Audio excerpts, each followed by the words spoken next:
Welcome back to Analytical Media. We are a consortium of therapists, college professors, and well-published peer-reviewed authors. Subscribe to help us reach other people.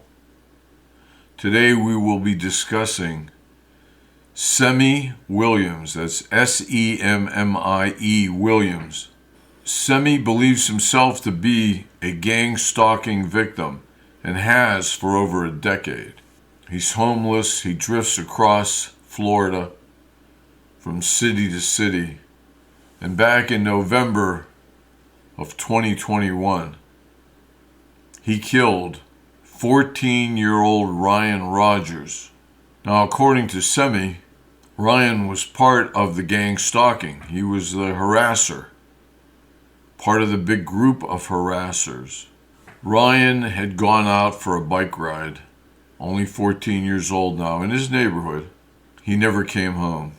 The next day, they found his body near an Interstate 95 overpass, stabbed multiple times in a brutal fashion. It shocked the whole community. Williams was arrested. Semmie Williams was arrested December 1st, 2021. They found DNA from Ryan's headphones matched Semmie's profile, which had been previously collected by law enforcement. It was in the database. Semmie Williams has maintained his innocence. He said that what happened was a setup by shadowy forces that have targeted him for many years. He killed in self-defense, in retaliation for the attacks, the abuse that have come through the persons who have targeted him. And it included adolescents like Ryan. Semmie believes that he has been a victim of electronic surveillance, that they have planted, whoever's doing this has implanted chips and organized harassment wherever he's gone. That led up to him killing Ryan. His trial, by the way, occurred in January of this year, January 2026, at the Palm Beach County Courthouse. Now, we've known for more than 10 years that Semmie either was a targeted individual, a gang-stalking victim, or he believed himself to be a gang-stalking victim. Either way, we knew. We knew, meaning the public, law enforcement, they knew, mental health knew that Semmie believed himself to be a victim or was a victim. And is it unusual for a victim of gang stalking to at some point fight back? No, it's not unusual at all. Many mass murders have occurred because of the belief in gang stalking. Was it real? Does it matter? Does it really matter whether it's real or not? To Semmie, it was real. But the rest of the community, they didn't care at all. Law enforcement didn't care if it was real. Mental health didn't care if it was real. Maybe it was real. Maybe it wasn't real.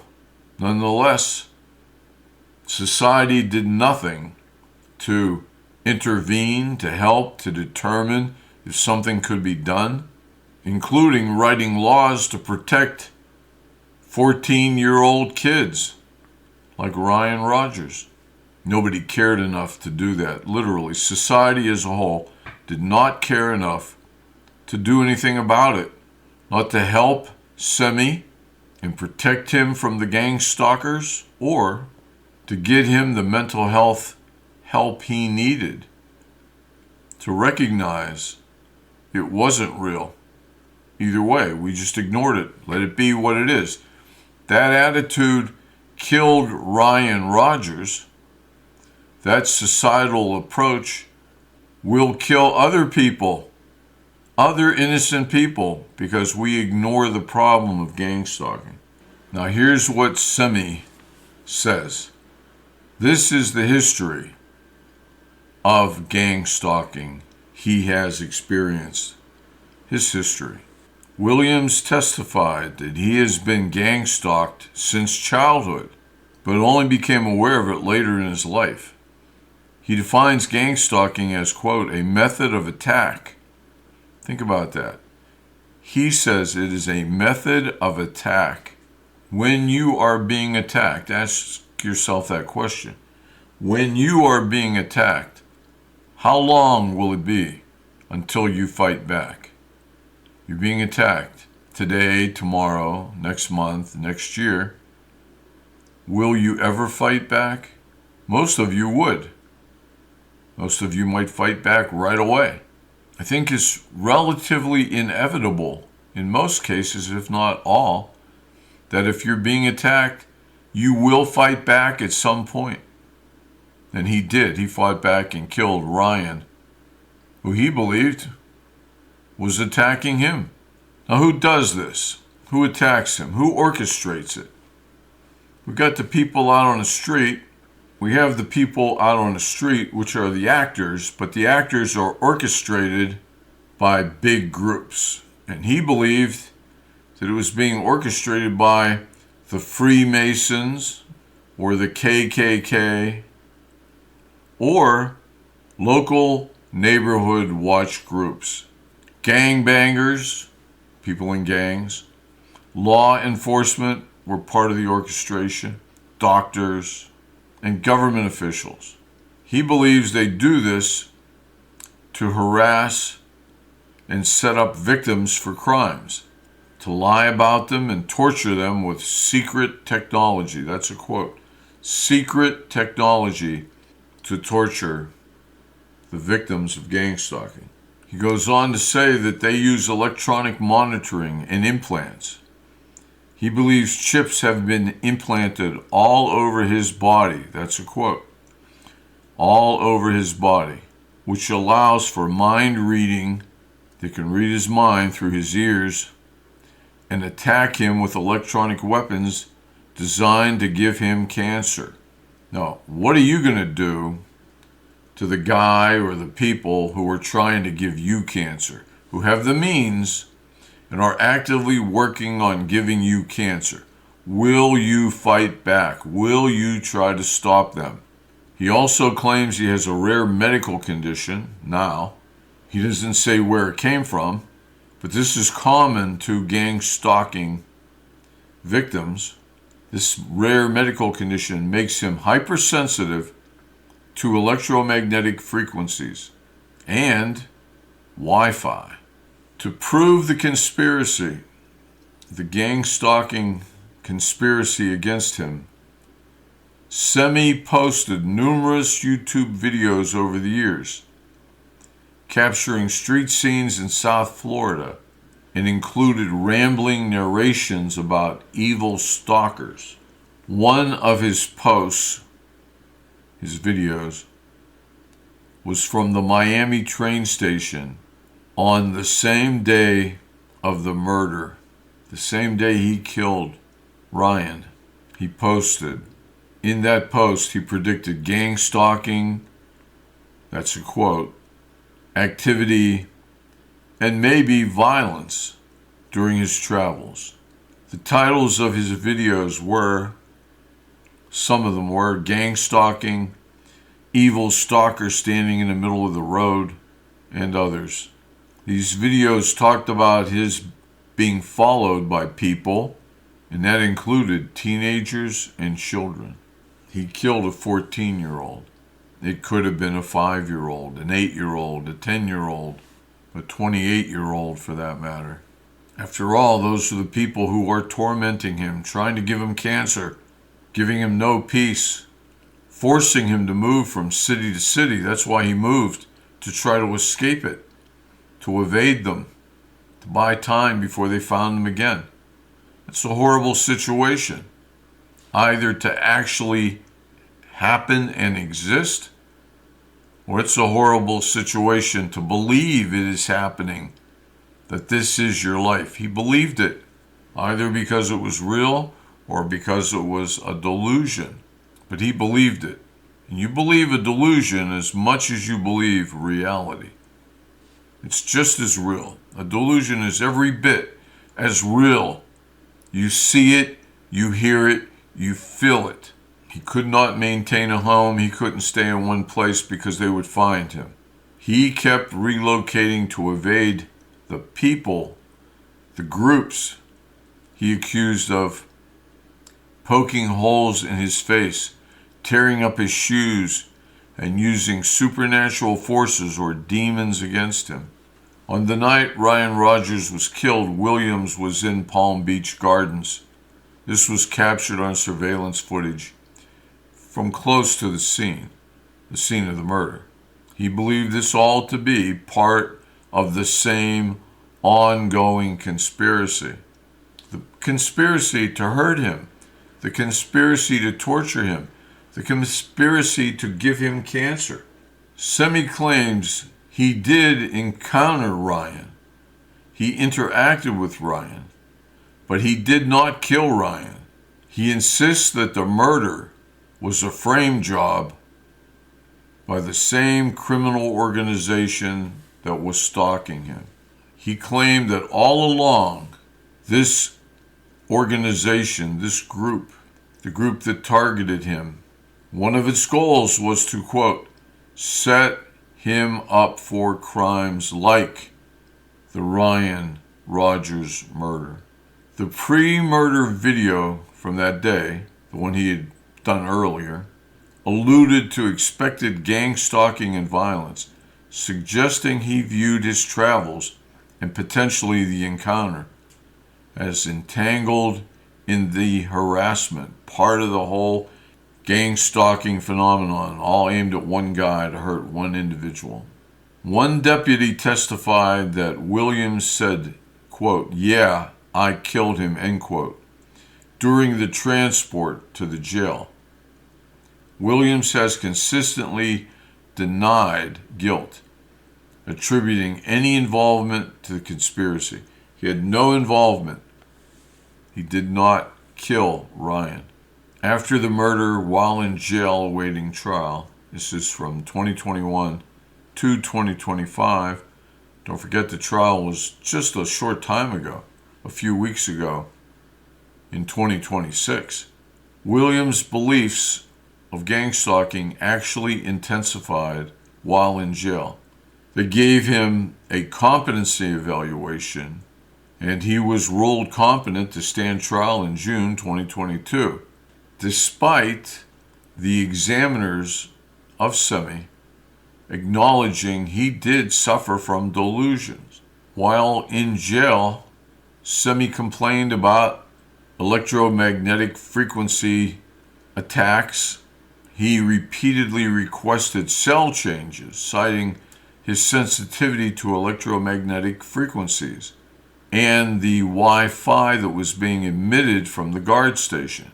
He claimed in court nurses ignored his medical requests because they were, quote, part of the criminal organization, end quote, part of the conspiracy that set him up in the first place.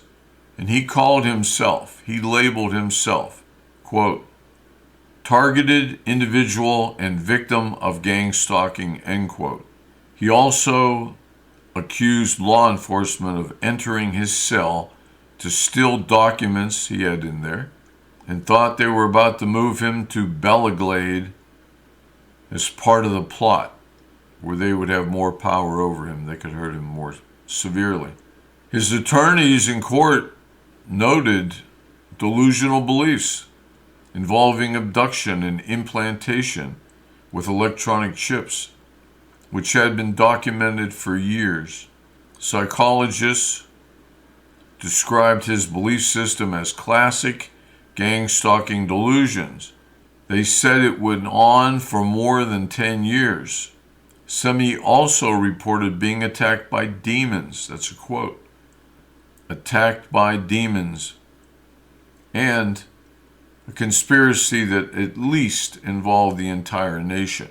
It went across the nation in every state. However, the competency psychologists said he was competent and he could understand the proceedings.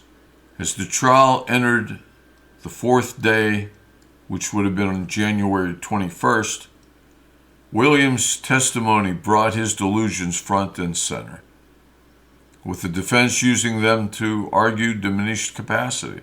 Here's what Semmie Williams said on the stand, on the witness stand, about gangstalking. He said, "It's run by Freemasons to harass individuals by electronic weapons." He said it started when he was a child, and he insisted on showing his YouTube videos to the jury, though prosecutors objected to a montage as irrelevant. He said that before the trial, days before, in the moments before the trial, in the morning before the trial, he addressed the judge about his EMF condition. He would tell the judge that he had this EMF condition. During detective testimony, when the prosecution was speaking, Williams would grow agitated, demanding questions about his videos and a lack of a found murder weapon, which was to say, this is a setup. You have no murder weapon. The defense, in its strategy, had an opening statement that framed the case as involving shadowy gangs tracking Williams, with his Miami stalking claims central to explaining Williams' mindset. Semmie Williams, full name Semmie Lee Williams Jr., was convicted. A jury in Palm Beach County, Florida, found him guilty of second-degree murder on January 23, 2026, of the stabbing death of 14-year-old Ryan Rogers. He was originally charged with first-degree murder, but the jury convicted him on the lesser-included offense of second-degree murder. Now, was Semmie really a victim of gangstalking? Was Ryan Rogers part of the conspiracy? We don't know. We do know one thing. We could answer this question. Was Semmie Williams tortured? Did he suffer immensely because of what he believed to be gangstalking? And the answer, of course, is yes. But nobody cared. Police didn't care. Mental health didn't care. Politicians didn't care. And we as a society do not care. It's okay, let these guys go around and kill kids. That's okay. Because we're not going to change any laws. We're not going to spend any money in forced treatment. And you might need to change laws to force treatment. If Semmie was treated with some dignity and respect, and his charges and claims were treated seriously, like, wow, let's look into this. We're going to look into this. This is the guy's doing this and that guy's doing that. We're going to have to check into this. Semmie was not a stupid person, and if someone had treated him as if he were telling the truth instead of a delusional imbecile, it might have been enough to change something in his mind so that he would not have killed a kid riding his bike. Is that the kind of society we want to live in, where your 14-year-old kid can't ride his bike down the road anymore? He can't be safe. It's just a risk we take. Kid goes out, well, there could be crazy people out there who want to kill him.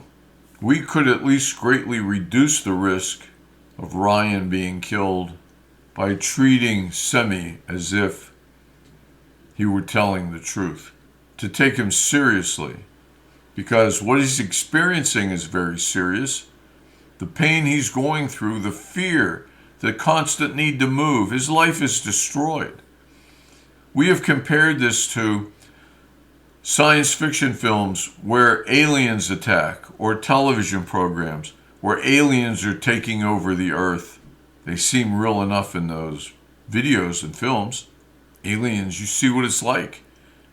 What a torture, what an agony, what a life-changing event. Well, that's what Semmie experienced. Whether it was real or not, whether this was all in his mind or it wasn't, he still experienced it. Just as much pain, just as much agony, and he eventually fought back. In his mind, he fought back. And still, did anybody check to see if this was real? Did anybody check anything he had to say? Either what happened to Semmie was real or it wasn't. If it wasn't, he was delusional and he could have been helped. These are similar delusions to schizophrenia and they can be helped. Combinations of medication can eliminate the delusion or greatly reduce it to the point where there would be no need for any retaliation. But we don't do that. We might offer help if somebody chooses it, but we don't protect society. When you let a guy out who is delusional, or a woman, when you let them out and they go about their business, you are not putting their lives only in danger. You're putting our lives in danger. You're putting your son's life, your daughter's life in danger. You're putting society in danger. Because we know these people are going to fight back. Most of them, sometime, to some degree. And it's up to us to decide as a society. It's not up to law enforcement. It's not up to politicians. It's not up to the mental health community. It's the least empowered. It is up to society, not the politicians, not the underpowered, underfunded mental health community. It's up to us as a society to demand through our legislators that something be done about this. Or you tell your legislator, your congressman, your senator, the state representative, the federal representative, you tell them, look, you fix this or I'm going to vote for somebody else, anybody else but you. Fix this. And they will. If they think they're going to lose an election because they haven't changed the laws, they'll make any changes necessary so that they do not lose. And changing the law is the least of it. So it's us as a society who we have a representative democracy. We vote for the politicians and they represent us. Well, the only thing we can do here if we don't like it is change the vote. But we got to let them know why we're going to vote for them or vote against them. It's our choice, not the police. It's not up to them. They'll do whatever the law says. They'll do whatever we say through the law or through the court systems. They'll do whatever we say. It's up to us. To save Ryan, it's up to us. To save Semmie, it's up to us. Do you know anyone suffering from delusions who's been helped by medication? If you don't, ask somebody. Ask your friends if they do. Because certainly you won't have to ask too many people until they tell you, yes, my cousin so-and-so was nutty as a fruitcake. Then he got some drugs. He went and saw a psychiatrist and they worked with him and boom, he's back to work. He's at the family picnic. It might take more than just medication. It might take counseling, therapy of some kind in conjunction, but it can be treated. Society, in essence, has ended Semmie Williams' life, and literally, in reality, it ended Ryan's life. I know we always want to blame somebody else. Not my fault. But the only cure is societal. It's your fault. You're part of society. Unless you don't care, next time the 14-year-old gets killed riding his bike, his name will certainly not be Ryan Rogers. But you could put your kid's name in there, your grandson's name in there, your granddaughter's name in there. And you think 14 years was enough? They had a pretty good life for 14 years, but they got cheated out of the next 50. They got cheated out of having children and grandchildren. Semmie did nothing to deserve the gang stalking behavior or the delusions of gang stalking behavior. He didn't do anything. He was a victim of that, of the behavior or the delusions. Certainly, Ryan didn't do anything to deserve to be murdered, stabbed viciously to death. Want to fix it? Well, you can. Contact your legislators, every politician you know, and tell them you want this changed. Change the laws. Do not allow people who believe they are gang stalking victims to go untreated. 2, to explore every claim of gang stalking. They must be taken seriously. Maybe they're all delusions, but we won't know if we don't check. We need to look into it. It's up to you. It's your choice. It's also your choice to subscribe to Analytical Media. Help this message get out to other people. You can help. Do you want to help? It's up to you. Please subscribe, recommend, share. It helps other people. This is Analytical Media. We hope we have given you something to think about. We will see you the next time we post. Take care. See you then.